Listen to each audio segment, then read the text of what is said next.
Okay, let freedom ring. Wow, such an enthusiastic opening to our July 4th episode. I'm Erin. I'm Tom. This is Baby's First Watch List, the podcast. It's officially on summer mode. Oh, yeah. Summer is here. We're like the emoji with the sunglasses. Yep. Today, we're covering, it was like the most 4th of July movie I could think of. Yeah. This and like Born on the 4th of July. Which I don't think is, like, It's this not is kind of like fun. Yeah. It's 1996's Independence Day. Yeah. This science fiction action film was written by Roland Emmerich and Dean Delvin and was directed by Emmerich as well. Yes. So Delvin, he works a lot with Emmerich on stuff. Okay. And Emmerich's filmography, not the best. No. Well, Delvin is also known for working on The Librarian and the Leverage TV franchises. Okay. I've heard of The Librarian. I think I've heard of Leverage. Okay. But not The Librarian. And That's Emmerich, why we're a perfect match. Yeah, exactly. Peanut butter and chocolate. Emmerich is actually the 15th highest grossing director of all time. Yes. Which is wild. He made many action movies that you know, and I put and love And might love. and might have seen. The Day After Tomorrow is one. The Patriot, White House Down, all the classics. He did all of them. Yep. 2012? 2012, which has like a tiger in it, right? I think so. I think that was in the trailer. Yeah. When did that come out? Did that come out in 2012? 2009. Because once 2012 hit, You kind of can't It do was like gone. the Mayan calendar thing. yeah. Yeah. So you That's had to true. do that in the build up to 2012. Well, Independence Day actually was released during Independence Day weekend, which I thought was a smart idea. Did you see the? It's part of my trivia. I'll talk Okay. about it later. Okay. If you didn't see it, you would have known what I was talking about if you had seen it. I guess not. Yeah. So Independence Day has a very stacked cast. Here are some of the people that are in it. And if you don't know them, yeah, there's a couple people that aren't as good as I. Aren't as Like- famous anymore. Right. Bill Pullman, Will Smith, Jeff Goldblum, Judd Hirsch, Mary McDonnell, Randy Quaid, Margaret Collin, Robert Loggia, James Rebhorn, Harvey Firestein, Harry Connick Jr., Vivica A. Fox, and Mae Whitman are all in this movie. Yeah. A who's who of the 90s. That's crazy. Yeah. Mae Whitman played like a little kid. So weird. It's weird when people are like kid actors, When- but you didn't realize they were when kid kids actors. grow up. Well, no, like when you didn't realize they were a kid actor, and then you're like, oh, I know them. Like that's weird to me Yeah. sometimes. Sure. This movie was written during a 1-month vacation in Mexico. Must be nice. And Also, yeah. yeah, that makes sense. And 20th Century Fox greenlit it one day after receiving the script, and it went into pre-production 3 days later. Oh man. There's a whole big section on like how this movie was made, but most of it is boring. So yeah. miniatures, like a ton of miniatures, like twice the like original like highest amount ever Yeah. was used, which is so cool because miniatures are neat. Yeah. I used to And collect you little can miniatures tell things. if you know, but not really. I didn't The know. effects were really good. Yeah, I didn't notice. And then there were a ton of special effects that Yeah. were used. The marketing budget. Ebert like praised the marketing for this movie Yeah. hardcore. The marketing budget was like ginormous. One of the things that they did was they purchased a Super Bowl ad for $1.3 million to kind of be like, oh, you should go see this movie. And apparently that started a trend for In blocks. January Yeah. or February? Yeah. Jeez. And that started a trend. Super Bowl 30. Do you know who won? I don't. It 30, was Super Bowl XXX. 31 was the Packers. Oh. 30, Who? I'm going to say I think 30 was the Steelers and Cowboys Super Bowl. Oh, okay. Let's see if I'm right. Go ahead. So yeah, that actually started a trend for a lot of blockbusters, which started using the Super Bowl to advertise for them. I was Go ahead. right. You were right. Cowboys Who was over the musical guest? Cowboys over Steelers. Musical guest. Halftime show or whatever. I did it like a SNL musical guest. Diana Ross. Oh, that's cool. Yeah. They also had amazing taglines. Whoever was the tagline writer for this movie should have been paid $5 billion. That's the thing I forgot to look up. Ready? I Yeah. have 3 of them. Number 1. We've always believed we weren't alone. On July 4th, we'll wish we were.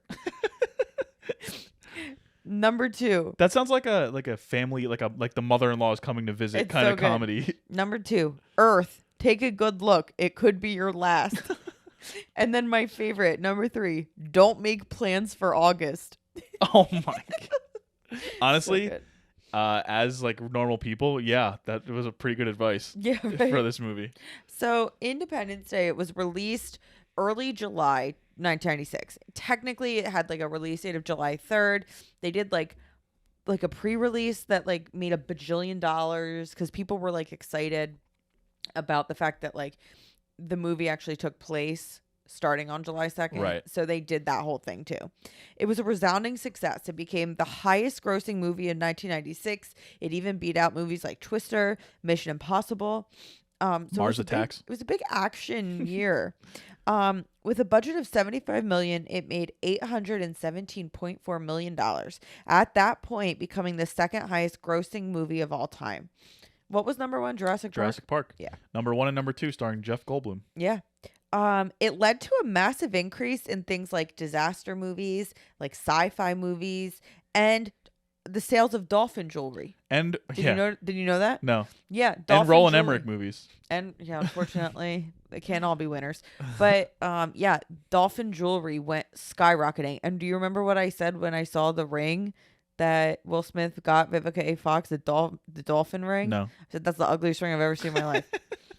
Apparently, not everybody felt that way. My elementary school mascot was the dolphin. I think that's cute. I actually like dolphins. My cousin Kate she used to love dolphins. That was tracks. her thing. It had a more mixed response critically with a 67% on Rotten Tomatoes, but it was nominated for 2 Academy Awards, Best Sound and Best Visual Effects, which it did win. So it is an Oscar-winning movie. Yes. And the score won a Grammy. I is have cool. something on that too later. And the guy who did the score also scored like 5 James Bond movies. Yeah. Which is kind of cool. Yep. There were books written, video games, toys, and radio shows based on this movie, Independence Day. I didn't know any of that. I had no idea that this was such a cultural phenomenon. Yeah, I was 4 when this movie came out. Yeah, that's you were true. 4, We yeah. didn't really know. And a sequel, Independence Day Resurgence, was released and critically panned and commercially floppy in 2016. Third film was canceled. And a third film was canceled, unfortunately. Or fortunately. Yeah, I don't know. Depends on your mood. Depends on what you think about the second one, which we don't know because we didn't don't watch it. All I know is I enjoyed this movie. Yeah, it's it great. did not feel as long as it was, the unlike the movie first- that we just were watching the other night that we had to last night Last night. that we had to pause with 20 minutes left because why is the Woody Harrelson Comedy Champions over 2 hours long? Yeah, it's endless. It's not a bad movie. It just I liked it. it. Just takes. It's just forever. So we don't know what happened Yeah. at the end. We'll watch the end, but yeah, this one didn't feel that long. No, well, it kind of did for the first like hour. I felt like, And then the dog jumped through the explosion. once there was the attack on New York City, it kicked into gear. I think. Tell me all about this movie, except not that much. I got plenty on this movie. Oh, great. Okay, Independence Day. On July 2nd, there's a giant alien mothership, and it's just like miles and miles and miles long, and all that. And it deploys several dozen saucer-shaped destroyer spacecraft, each 15 miles across. So they take possessions over many of Earth's major cities, including New York, Washington, D.C., Los Angeles, and Moscow. David Levinson, played by Jeff Goldblum, is an MIT graduate working on satellites for a cable company in New York City. And he discovers a signal hidden in satellite transmissions, which he believes is a timer counting down to a coordinated attack by the aliens.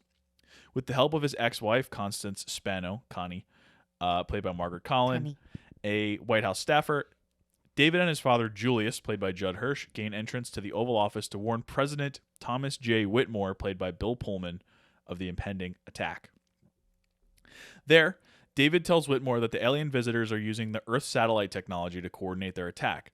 The president immediately orders large-scale evacuations of the targeted U.S. cities, but the aliens attack with advanced directed energy weapons before the evacuations can be completed. The president, his young daughter, portions of his staff, Connie, and the Levinsons narrowly escape aboard Air Force One as a destroyer lays waste to Washington, D.C. New York City and Los Angeles are both destroyed in the same manner, leaving millions dead.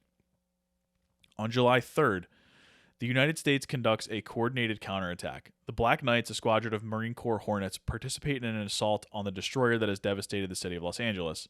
Their weapons fail to penetrate the force field, and it responds by releasing scores of smaller attacking ships, which are similarly shielded and armed with high-energy laser blasters.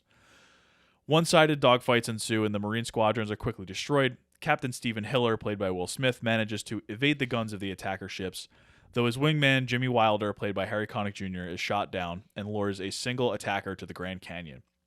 There, as his jet is about out of fuel and the attacker is about to overtake him, Hiller deploys the landing chute for his jet, covering the alien craft's window, temporarily disorienting the pilot. Hiller ejects from his jet, the alien crashes into the top of the canyon wall and lands in the desert. Hiller parachutes to a landing close by and angrily marches over to find and confront whatever life form is in the alien craft.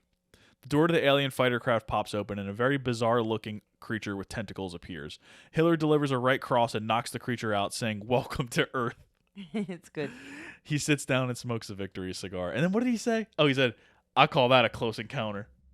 Yeah, exactly. Is that thunder Fireworks. outside? Oh, fireworks.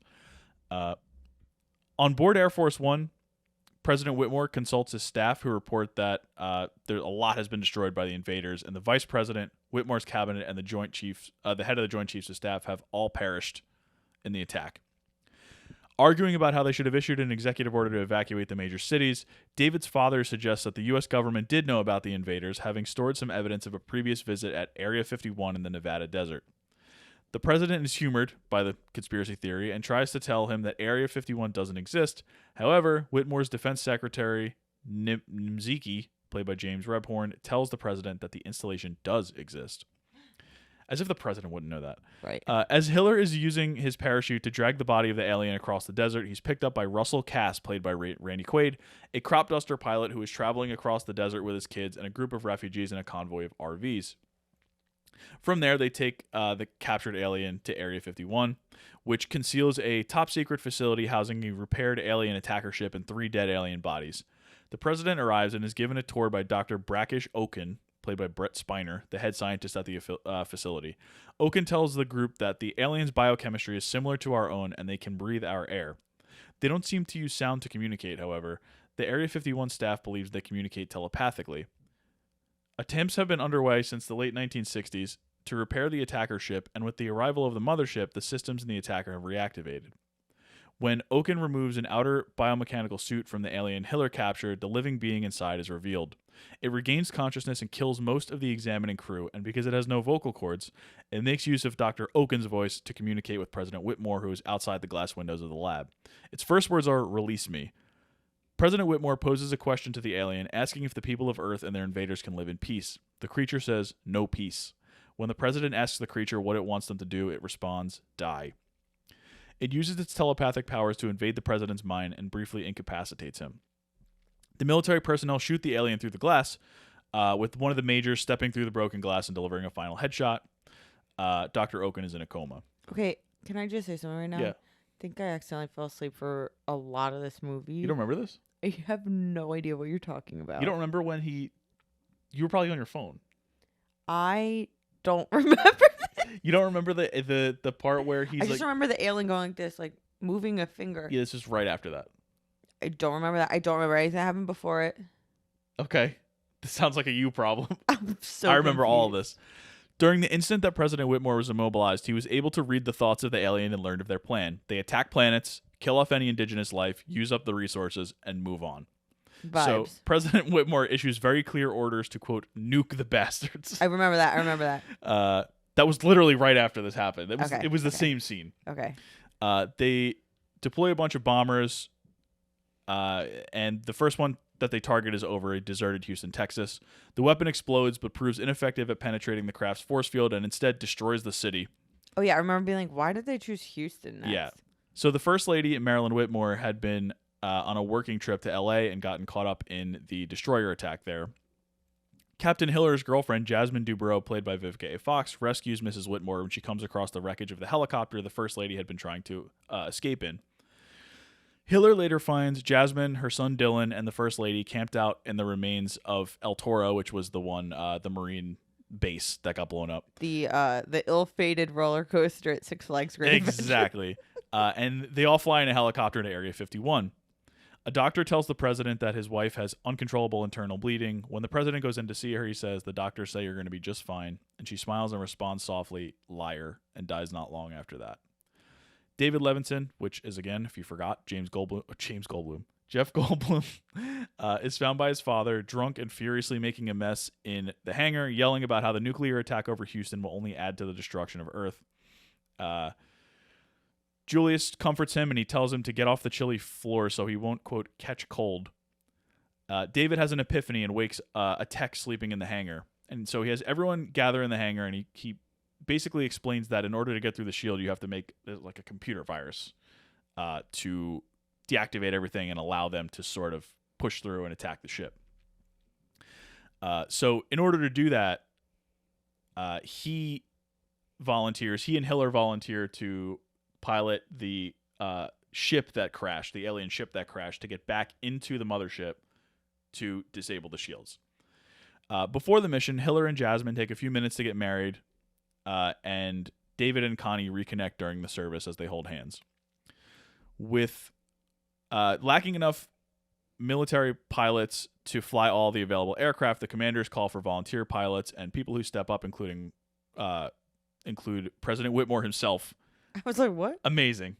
And Russell Cass, who both have previous combat flight experience. A.K.A. Randy Quaid. Hiller and Levinson reach the mothership and implant the virus. President Whitmore leads the American jet fighters against the alien destroyer approaching Area 51. Like, I just don't understand. Like, he doesn't have experience. Why would he be the leader? Who? The president. Because he's the commander-in-chief. Okay, but he's like, how do you press the go button? So they kind of run out of rockets when they disable the shields, and so Russell Cass decides to pilot his aircraft directly into the alien weapon and like blow himself up. And this causes a chain reaction that annihilates the ship. Human resistance forces around the world use the same weak point to destroy the remainder of the alien ships. While still on the mothership, Hiller is unable to disconnect from a docking clamp, and so he and Levinson smoke cigars and thank each other for their efforts.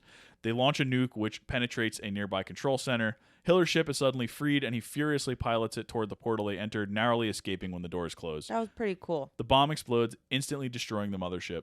Hiller and Levinson are caught up in the shockwave and debris of the mothership's explosion, but are able to return to Earth unharmed, crash landing the alien fighter where, but in the desert close to Area 51. When they emerge from the smoke and dust to join their waiting friends, they're both smoking cigars still. The film ends as everyone watches debris from the mothership enter the atmosphere like shooting stars. Independence Day. Yeah, that was a weird ending. Yeah. And they were like, woo! And it's And it like, was no. literally like hundreds of millions of people died. Yeah, I was like, okay. All right. So what was your favorite part of this movie? I think the iconic part is the explosion of the White House. Oh, really? I think that's like the image that's on all the posters and all that. Wow. Yeah. Is that your favorite part? Not necessarily, but it's something worth mentioning. Did you like the speech? The speech is my favorite part. The So Bill Pullman corny. speech right before he gets in starts to pilot the ship and they do their final stand. Yeah. Bill Pullman's the best. I love him. He was great. Do you know what my favorite part was? When the dog jumped out of the way of the explosion. Yeah. There was a big explosion and the dog jumped and survived. To Vivica A. Fox. Yeah, it was so She was cute. like, "Come here, come here, come here." And it was like, and the dog was like, I love that so much. by far my favorite part. Yeah. But I liked the movie. And when Will Smith punched the alien in the face. What's your least favorite thing about this movie? The entire Randy Quaid storyline. Okay. It's that there's like so many unnecessary characters. One of my questions was, why do half of these characters exist? Like, okay. There were some that were main characters in the movie that I didn't even mention, like the kids. Yeah. I why do you glossed need- over them. Okay. You don't need the entire story with Randy Quaid and those 3 children. Like random kids. You don't need them. Goodbye. You don't need Harvey Firestein. Which has to be a good 20 minutes of the movie. At least. You don't need Harvey Firestein, who's like Jeff Goldblum's friend. Yeah, and he dies in the New York. I like Harvey Firestein, but he had a color to the movie. Like he's an interesting. he was in it for like 15 minutes. But he just gives an interesting vibe to the beginning of the movie. Okay. Not needed. Not needed. Harry sure. Connick Jr. Not needed. Not needed. Harry Connick Jr. in this movie was. Let's just say I'm not super upset at his fate. You didn't need the whole story with the wife, with Bill Pullman's wife. What story? Like that like she, the whole thing. She could have with just that. been with them or not. Or not. Yeah. You didn't honestly need the Vivica A. Fox stuff either, I don't think. I don't think so either. All you needed, you didn't even need Judd Hirsch. Why is his dad there? Like, why is Jeff Goldblum's dad there? He was comic relief. He was good. Okay, but is it needed? Like, comic relief? Is comic relief ever needed? At what point was it like, oh, thank God the dad's here? When he told him get off the floor? When he told him don't catch cold, and that led to him thinking about the virus because it's like a cold is a virus. Enough. So literally you don't need anybody except for honestly like the Will Smith part 2. That role was it catapulted Will Smith to like being a megastar. We'll keep him. So we'll keep Will Smith, Jeff Goldblum, we'll keep Bill Pullman, and we'll keep Connie. Yeah. 4 people. That's all we needed. And the dog. And the dog. That's it. No Vivica A. Fox though. No, she's not needed. The dog's not gonna. Who's the dog with? He's just jumping through flames, baby. All right. So, what would you do in this situation? Like, as a human, or yeah, as you're who? watching TV. Okay. And President Whitmore comes in. He's like, "Yo, it's not looking good. The aliens are here." I would get vaporized instantly. Me too. I would probably just be like, "Oh, dang, change Shark Tank." Right? Yeah. I'm watching Diners, Drive-ins, and Dives. Like, would we be vaporized if New York City got vaporized? It doesn't seem like it. It seemed like it was pretty targeted to the actual city. Then we're golden. Then we're baby. living gold. Turn up that Guy Fieri. Yes. Like literally, I would just be like, as long as he wasn't in L.A. or New York there's no more episodes. He's after rolling that. out. Yeah. So I probably would just do nothing. I don't think there's anything I could do. Yeah, what would you do? I don't really have an answer for you. Right. I feel like that in many disaster movies. Like, yeah, what would I do? I don't know. Day after tomorrow, freeze. That's it. Literally, I would just freeze. Like Cloverfield, I don't know. I would just get killed. Like, I don't know. Like, what do you want from me? Exactly. A Quiet Place. I wouldn't survive to see the apocalypse. Me not talk? Yeah, right. Podcasters would not do well in A Quiet Place. Okay, so what? Why do you think that this was such a big hit? I have a theory on this. Okay. And I kind of said it when we were watching it. First of all, it has some big stars. Yeah. And it's a summer movie. It's specifically a July 4th movie, which is, like you said, really smart to make it that and put it out on July 4th, which is a popular movie time, popular blockbuster time. But there's more to it than that. And I think it has to do with Star Wars. Oh. So at the time, Return of the Jedi came out in like 1984 or something. 1983. So there had not been a Star Wars movie with like dogfights like this and like all the ships and the aliens and all that in 13 years. Unlucky. But, and Star Wars The Phantom Menace wouldn't come out until 99. But it was already announced in 1994 that a prequel was coming. George Lucas was writing more Star Wars. So there's this appetite for Star Wars. They're getting their feet wet. And this sort of slides into that with a bunch of really bankable stars. And it gives you that thing that a lot of big Star Wars fans have been craving for 13 years before the prequels came out. Which is like how many Star Wars movies are there now? Like I don't even think that we understand anymore what the fervor was for Star Wars fans in 1996 when they knew there was one coming. And I think that this sort of capitalized on that. Maybe not fully, because like I said, there's a lot of other really cool things about this movie and the marketing and all that. I was going to say, I think the marketing is probably a big factor. But I think that it does come right into that niche that some people were looking for. There you go. That's good. Yeah, I think the marketing, because honestly, something like this would like if it was being marketed starting in like February, it was all about like, oh, this July 4th, Yeah. look what's coming. Yeah. And it was like fun, like it's a fun movie. I would watch it. Well, yeah, and again, it has a lot of big a lot of notable names. Yeah. Love Harvey Firestein. Yeah. So let's move outward a little bit. Do you think we'll have aliens show up in our lifetime? I don't think in our lifetime. No? No. Like definitive, like they're here. I don't think so. They're here. They might be here now. Yeah, we just don't know. Yeah. Okay. I don't think so. I think that the universe is so vast and expansive that what are the odds of that happening in the next however many years? Man, the past few years, man, I can't even say anything anymore. What do you mean? Anytime I watch like a disaster movie, like what are those like dystopian movies, anything like that, I'm like, we lived it. Like, do you see In a lot of ways. 2020? We lived aliens. We lived disasters. We lived crazy. And what did we do?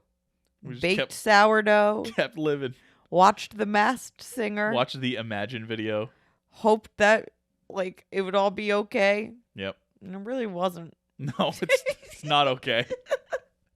So, I watch these and I'm like, this is depressing, dude. This is why like I don't like watching sad stuff anymore. Yeah. Like I literally only like watching. I was like, ooh, Is It Cake 2 came out on Yeah. Netflix.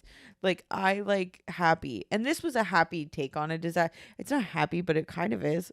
They don't care. They don't care. They So, truly don't care. They truly don't care. No. Like Bill Pullman was like, I'll get another wife. Yeah.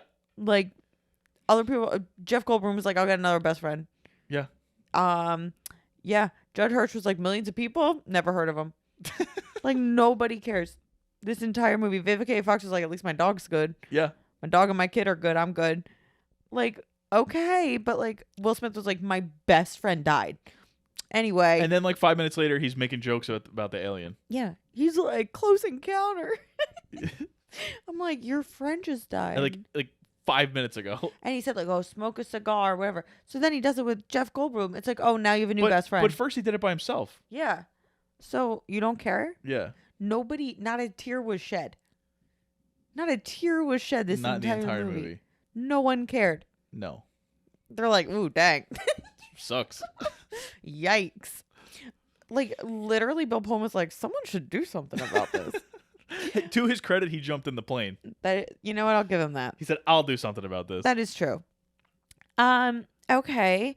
So, do you like movies that have presidents that are like more realistic in nature, or do you like? Because I think that's what this is. This is a realistic Yeah. portrayal. I mean, as outside of much him as jumping in the plane. exactly.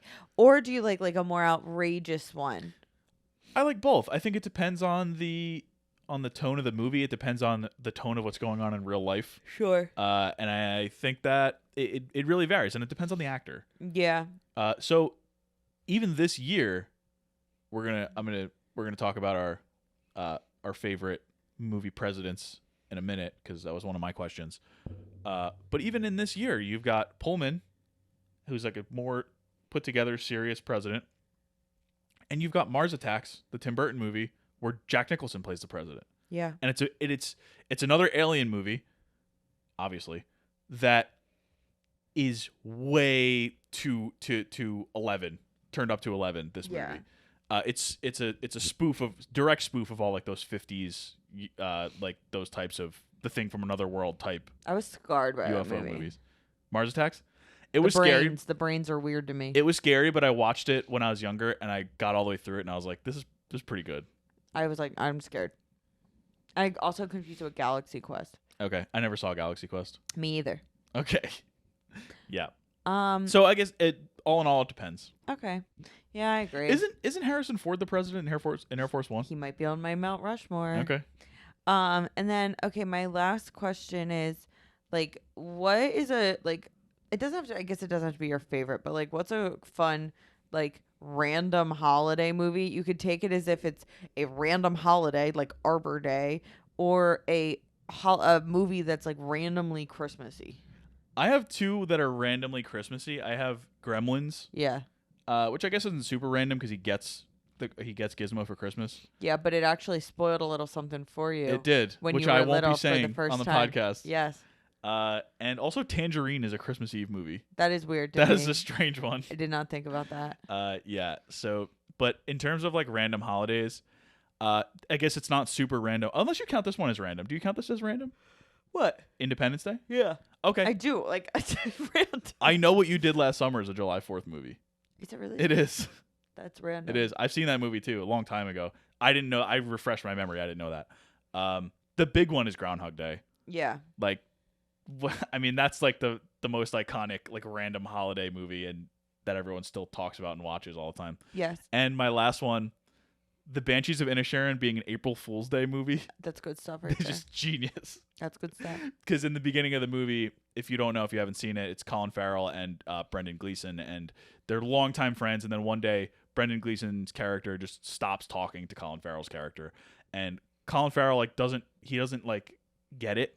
And one morning he wakes up and he's like, "Oh, it was like," he turns the calendar and it's April 1st, and he was like, "Oh, I get it," but it wasn't. It's not an April Fool's joke, but Yeah. it's they throw that little thing in there. That's a good one. Yeah. I have one to add. Okay. So, Leap Year, Okay. It's yes. a movie? Yes. and I've never seen it, but I think this is the plot. So it's Amy Adams, and I think it's like in Ireland, leap year, like leap day is the one day where women can propose to men. And so she goes to Ireland to propose to somebody. Yes. And it's like, That is correct. that doesn't make any sense. No. It truly doesn't. So I think that one. Is leap year a holiday? Yeah, sure. For the purposes of this, absolutely. So, yeah, I say that. Yeah. I think. Also, that's like the one day that I don't know if I'd want to be born on. Yeah. I'd only be like 4. Right? Like you're going to be like 2 years old. Yeah. Like that's weird. So, yeah. That's my other holiday win. And that's the only question I have. Okay. I mean, you asked like 5, but I asked like 7 actually, but yeah. That's it. all right. Here's a couple of mine.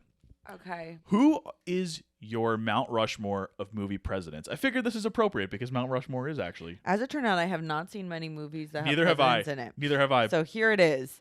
Number 1, Robin Williams as Teddy Roosevelt in Night at the Museum. Okay. Number 2, Harrison Ford in Air Force One. Get off my plane. I haven't seen it. Number 3, you mentioned it to me. Jeff Bridges in The Contender. Yes, I have him on. All mine. he does is like ask for grilled cheese sandwiches. Yes, I the love whole it. movie. And number 4 is not a movie. Julia Louis-Dreyfus in Veep. Okay. So I I didn't- just think she's so good that I didn't she go can into- go into that. I didn't go into TV because there's like I haven't seen Judd Bartlett. So you I didn't haven't do seen The West Wing. I you haven't John Adams. didn't do Paul Giamatti as John Adams. Darn. My 4 are all fictional. Okay. I have Terry Crews. Pullman in this. Oh, yeah. Well, this too. Yeah, All right, I'll make that my 4th. that's 5. Well, maybe there's a 5th. You add the fifth head on Mount That's right. Rushmore. It's the Millard Fillmore at the end. There you Mount go. Rushmore. Pullman in this one. I mean, the speech and the plane stuff at You the just end gotta put it in there. by itself. Yeah, on July 4th. Oh, It's perfect. beautiful. He goes, "This is our Independence Day." A lot of like foreign critics were like, "This is very like heavy duty pro American." It is because like nobody else gets any like Credit for say anything. in what was well. It's like your prototypical post Cold War America's the top dog in the world type thing. Like it lives in that time period. And so. guess what? I was like, "Yo, that dog just jumped through fire. We can do anything." Jeff Bridges in The Contender for the same reason. I did love the movie. The movie is so boring. The movie is pretty boring. I don't remember all that much about it. I remember there being a few good scenes. I remember Joan Allen's good. when him and Joan Allen are like out on the lawn outside the party towards the end. Yep. And they're just like talking. That part was good. And anytime, I mean, I just love Jeff Bridges so much. He's the best. I mentioned Jack Nicholson in Mars Attacks. Yeah. He gets killed by an alien. Spoilers, but it's Nicholson in the '90s in a spoof. What are you gonna do? You know what you're getting. I mean, it's absurd. And then number 4 is Terry Crews' character in Idiocracy. I know it. So his name was, what was his name? It's probably someone that doesn't age well. It's President Dwayne Elizondo Mountain Dew Camacho. What? So and his first thing that he says when he comes in. He shows up strapped to the top of a Hummer, and he's screaming, "The future is effed up." I didn't like that movie as much as I thought I was going to. No, but Terry Crews is iconic. But Like, he's that's good, yeah. It's so good. He is good.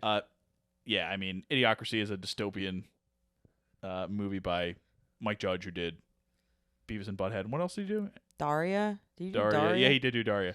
And if most people listening to this have probably heard of Idiocracy, but it's like Terry Crews' character is the president, and he's like got like a American flag bandana on, and the whole idea is that like all the smart people only had like 1 or 2 kids, yeah, and all the dumb people had like a like billion 50 kids. And so then as it keeps going along, you get outnumbered. You get out, and then the population gets like sillier and sillier, and Yeah. then it ends up with chaos at all times. What about the greeter? It was at like Walmart or something when he goes, "Hello, welcome to Walmart. I love you." Like, I just find that people who think that like, oh, we're living in like it's so realistic, like you just don't get it, man. It's like, okay, I don't it's know. not. Like, There are it's elements really of it not. that are. It's there really are not elements like of that. it that are like There applicable in a tiny way. little jokes that are funny and applicable, but honestly, it's not really like Idiocracy.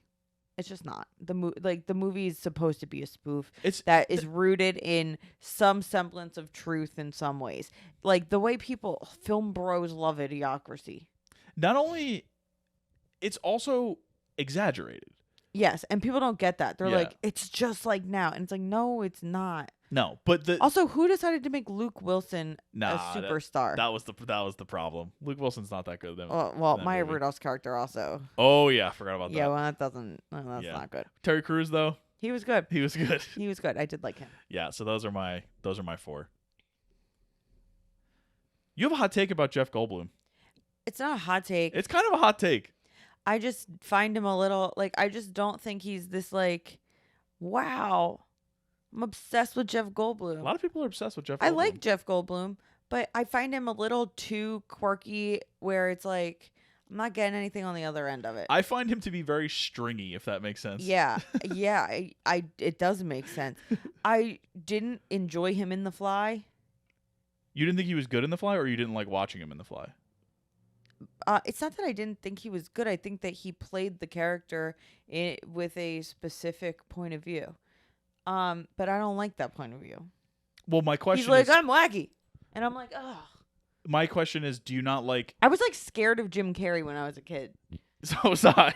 So that I feel like you can kind of that explains it. Do you know what I mean? No, but okay. Like I never wanted to watch The Cable Guy. Oh, Cable Guy's actually.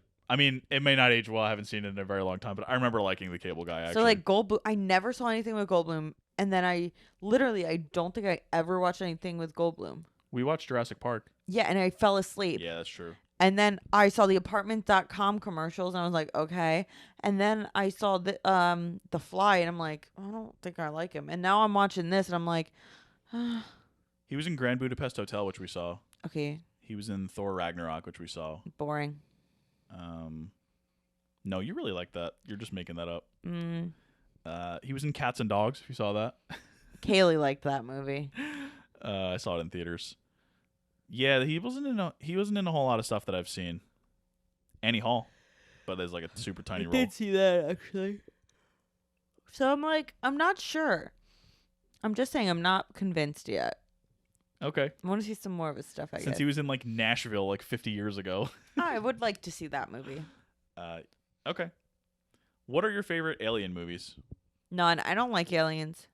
I mean, no, do people like I am aliens? over them. Okay. First of all, E.T. I hated. Yeah, I'm not a fan of E.T. I watched it when I was an adult, and I'm like, what? So E.T. out. What's next? E.T.O.U.T. Aliens. Did I see that one? You saw the second one, not the first I one. liked that one. That's the one that's like more of an adventure. That The was first one fine. is more horror. Yeah. So that one, but I don't even remember it. So let's not say that one. I Arrival. liked Arrival, but what I liked about it is that Jeremy Renner. Ren's Day. Oh, Yep. every day is Ren's Day. Yep. What I liked about it is that the aliens weren't really in it. Well, I liked the fact that the aliens were an interesting concept. Yeah, and it was more cerebral. It's for, the people that wear glasses. And so that I The same liked. film bros you were just insulting. No, it's different. And then I also liked A Quiet Place. Okay. I didn't write that one down. I forgot. And I about that liked one. the second one too. Yeah. Um, Cillian Murphy. but like, I'm not gonna rewatch it. Like, Right. there's no Alien movie that I'm like, I'm gonna rewatch that. I have seen Predator many times. Never saw it. Not Okay. interested. I watched Prey. Also, Prey was really good last year. No, didn't watch it. Did you ever see Contact? No, So you haven't seen a lot of the good ones. because I'm not interested. I'm just not interested in aliens. Men in Black, It's okay. Lilo and Stitch. I like the song. I do like Lilo and Stitch, but it's a different. No. I like it more for the Hawaiian aspect more than the alien stuff. I Okay. could give or take. I don't like the alien stuff. Fair. District 9. I love that movie, Yeah, that was a good one. but I haven't seen it since I first watched it. I watched it like 4 times back in the day. It but was I haven't a seen it really good since. movie. Yeah. The World's End. My least favorite of the Cornetto trilogy. Same. So I'll what does agree that with mean? I'll agree with that. It means that it was the third one and they kind of ran out of ideas. Except they also did Paul, didn't they? Yeah, There's another alien movie. yeah. Never saw that. And Edge of Tomorrow. I like that movie, Yeah. but you're a I cruise forgot head. that was aliens. Yeah, it was aliens. So overall, I'm very lukewarm on aliens. My top 3, I mean, this isn't like a controversial thing to say, I think, but my top 3 that I've seen are Alien, Predator, and Alien versus Predator. Alien vs. Predator Requiem, the sequel, and Arrival are my top 3 Those probably. are all good. Good choices. Are there any movies where Will Smith doesn't just play himself? Yes. King Richard, he kind of didn't. King Richard and Pursuit of Happiness. I haven't seen it. It's good. So that one. He's one of those actors though that Other than that, honestly, it feels like 99% of the time he's playing himself, yeah. or some like what he wants to be, like Hitch. Oh, I liked Hitch. Hitch was good. Yeah. Honestly, I don't think so. Like, I think that this is him. This movie's him. I Am Legend is him. You know, yeah, Hancock is him. I'm naming Yeah. all the big ones. Yeah. Hancock. Suicide Squad is him. Men in Black. Men in Black is him. Yeah. Fresh Yeah. Prince, honestly, even is him. Yeah. Wild Wild West. I'm assuming. I'm assuming. So yeah. Aladdin, honestly. Yeah, Aladdin, which this Independence Day was his number 1 grossing highest movie until 2019 with Aladdin. Makes sense. But yeah, honestly, Will Smith is just playing Will Smith a lot of the And time. he's charismatic, and he's Remember what happened yeah. at the Oscars? Like, I'm still kind of shocked. Can we talk about that again, or is it still like people are sick People of it? still don't really. I don't think people talk about it. Okay. But I was shocked. Were you I just awake didn't for that? expect. No, You're usually not awake for the big I moments. think you woke me and were like, Will Smith slapped Chris. Yeah. I was like, okay. Yeah, and you also missed the Moonlight La La Land thing. I also went to the bathroom when Steve Harvey announced the wrong person for Miss Universe at my house, and Kaylee was like screaming, and I'm like, that's weird. For the Academy, for the Oscars, you need to stay up the entire time, because just for them to make sure the show goes smoothly. Did I fall? You know what I did stay up for? What? When they Joaquin were gonna, Phoenix? yeah, And when with Chadwick Boseman. when they were like, oh, it's gonna go to Chadwick Boseman, And they then put it Best Actor wasn't. last. Yeah, and then it wasn't him, and then Joaquin Phoenix was so awkward. I did unfortunately stay up for that, and I think I'm giving up on staying up for the Oscars because that was the most awkward moment of my life. and it was like the least awkward of all the other ones. Like, I can't do it. My heart is not set for this. You don't have that dog in you. I don't. I have a scared little kitty cat. You don't have the dog from this movie. No. I had one of the million of dogs that probably blew up by the aliens. Did you recast? No, I didn't either. I didn't care. Cast the same people. Cast the same exact They all people. were in the sequel. John besides Hirsch is Will still Smith. alive? Yeah. Yeah. Why not? Cast everybody. Yeah. Okay, perfect. We could probably take out Randy Quaid. We don't need that character. Oh, well, he blew up, so we're good. He won't be in it. Yeah. Wait, did he come back and was he alive? I don't think he was in the sequel. Insurgents? I don't think he was in the sequel. Okay. Will Smith they wanted, but he wanted too much money. He was like, I'm not doing. And he did After Earth. After like, Earth. Oh, really perfect. soon Good after choice. that or whatever. Good so. choice. Didn't he also do Bright? Yeah. Yeah. I'm sure he was himself in that too. Joel Edgerton. Yeah. He was the guy, right? Was he bright? Bright? I don't know. Or is that Will Smith? I don't know. I feel like the name was Alex Bright, whoever it was. Okay. I don't know why. Yeah. So here's some of the notes I wrote down. First thing I wrote down was the Twin Towers. Yeah, this is pre It 9/11, was. which there on the Wikipedia page it said that it was actually Independence Day was supposed to air on one of the networks like After. and they didn't do it. Do you know what they showed instead? No. A rerun of There's Something About Mary. Imagine I knew that. I would be like, that's pretty impressive. I said I loved when the news said that there was a warning not to fire guns at the spacecrafts. Because that's like such an American thing. I loved the attack on New York. I thought it was really amazing visually. Oh yeah, the special effects were really crazy. And then I just wrote, OMG, they vaporized the White House. It's truly insane. Never pull out the victory cigar before the victory. Harry Connick Jr. has to be dead. Next comment. Yep, Harry Connick Jr. is dead. It gives him more time to make more jazzy songs for exactly. people. You said the scientist guy looked like a Tim Robinson character. He did. like a Tim Heidecker. Can we just talk about, let's ignore the fact I thought that the one woman was Stockard Channing. How many people did I call in this movie that the second they popped up, I'm like, is that so-and-so? Is that Harvey Firestein? I was like, is that Harvey Firestein? Is that Vivica A. Fox? Is that Vivica A. Fox? Who was the other one I said? I don't remember. Randy Quaid. I was like, Randy is that Quaid. Randy Quaid? I got like so many Well, right. to be fair, that was like the third time he was on screen. Doesn't that add more credence to my thing where I'm guess. just like, I really let it sink in and I'm like, that's Randy Quaid. And Yeah. we're all better for it. I loved how convenient this movie was. I wrote, I love that the aliens have zero motivation other than just killing them and depleting Earth's resources. There's hints that they're looking to make Earth their own planet. Like they breathe oxygen and they have a similar need for like a temperate climate. So they could have had something where it was like, oh, they had to flee their home world and like they're just trying to come here and live and find somewhere to live. But no, they're just trying to kill everybody. It's just very 90s. I feel like sometimes I like it when movies take a side where it's like, yeah. I like when movies are very subtle and like, oh, it's really thoughtful. Well, that's like Arrival. Like Arrival. If you're doing an alien movie, it should be like District 9 or Arrival. Yeah. Where there's like social things at play and it's more gentle and there's questions of humanity and all this. I love that. And it's very thoughtful. And I also like when it's like, boom, boom, we don't care. We're here to take over. Aliens are trying to kill you. Right. My problem with the aliens was I didn't like their design. I thought they were very generic looking. Because like you can have cool aliens. The alien in Alien is cool. The aliens in Arrival are cool. Predator is cool. In Arrival, aren't they like little big jellyfishes? They're like kind of and they're like long jellyfishes. they're blobby. Yeah. Blobby. That's so cute. Yeah. Are they cute? These are just like the most generic aliens you could think of, Yeah. and they're bad. They said no. And then I just wrote, "This is so post Cold War America nonsense, but it's very fun. It's very fun. Very fun. Very fun movie." Okay, moving on to trivia. Tom's top 5 trivia.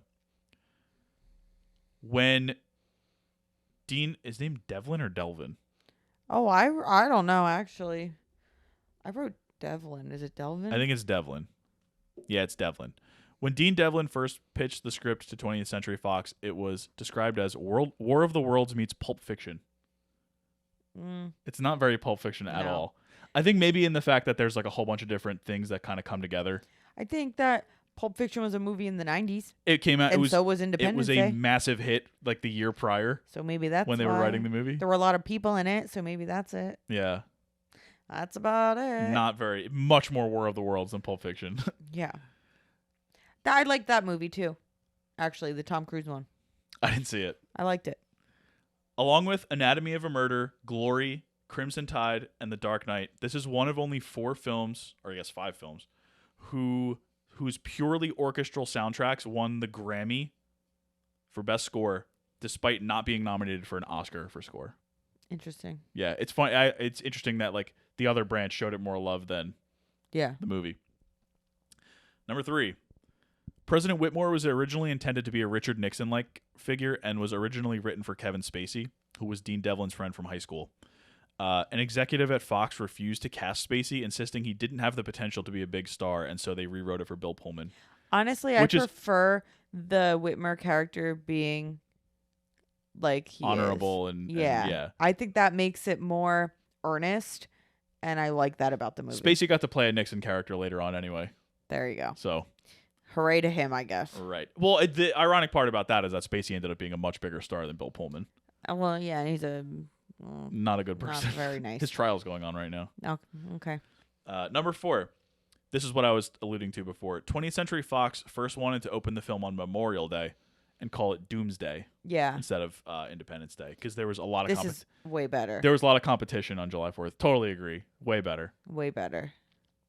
And number 5, Roland Emmerich admitted that during the movie's premiere at the White House, he gave his seat next to President Bill Clinton to Pullman, fearing Clinton's reaction to the on-screen destruction of the White House. That's funny. He was like, "I'm making you sit there, man."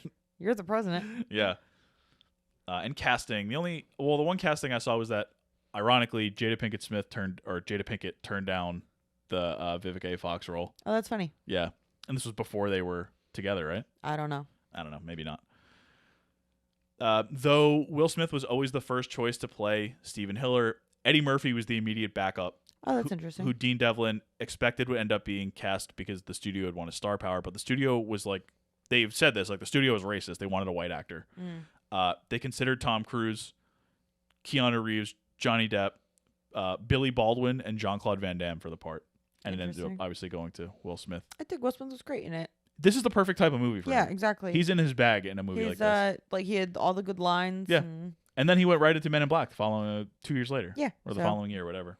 I thought that was good casting. Yeah. Let's see. Roger Ebert. 2.5 stars out of 4. I was going to say 2.5. Why didn't you ask me? Okay. So he talked a lot, but I'm just going to give a couple paragraphs at the end. He said, when the aliens attack, there are shots of the White House and the Empire State Building getting blowed up real good. But if these creatures can field a spaceship a fourth the size of the moon, why do they bother engaging in aerial dogfights with the U.S. Air Force? And why don't they blow up everything at once? Or knock out the internet with a neutron bomb instead of simply causing snow and static on TV screens? Yeah. And why don't the humans react more? At one point, the news comes that New York, Washington, and Los Angeles have been destroyed. And is there grief, despair, anguish, speculation about what that will mean for professional sports? Not a bit. The characters nod and hurry on to the next scene. Literally, it's so true. No one cares. We're not supposed to ask such questions, I know. We're supposed to get wrapped up in the story, and there are some neat ideas in the movie, especially the revelation that Area 51, the government's secret base north of Las Vegas, actually does harbor that alien spaceship everybody believes the feds captured in New Mexico in 1948. For all of its huge budget, Independence Day is a timid movie when it comes to imagination. The aliens, when we finally see them, are a serious disappointment. Couldn't they think of anything more interesting than octopus men? If an alien species ever does visit Earth, I for one hope they have something interesting to share with us. Or, if they must kill us, I hope they do it with something we haven't seen before, instead of with cornball ray beams that look designed by the same artist who painted the covers of Amazing Stories magazine in the 1940s. Still, funny. Independence Day is in the tradition of silly summer fun, and on that level I kind of liked it, as, indeed, I kind of like any movie with the courage to use the line, "It's the end of the world as we know it." Good stuff. Yeah. That's spot on, as usual. You could tell he was interested He at least enjoyed in the it. movie. Yeah. Yeah. Yeah, so that's... And that's all I can ask for, honestly, with a movie. Like, again, sometimes people think, in our lives, think that we like highbrow stuff. We do, And but of not course we do. exclusively. But it's not exclusive. I actually really like dumb, fun stuff. Yeah. Where it's like something like this where I'm like, okay, I'm not into aliens. I'm not into sci-fi action, meh. But if it's fun, yeah. Well, like, I think I kind of get that because I don't really like Marvel stuff anymore and like that type of stuff. Yeah. Because I think that people that know me know that I like... I don't like dumb Marvel stuff. because I'm not boring. Because I'm actually kind of cool. I kept up with it for a really long time, but Moon Knight was what did me in. Moon Knight, That was a couple years ago. Starbright. Yep. What's the next line? Okay, so that's Independence Day. Does Independence Day make baby's first watch list? Yeah.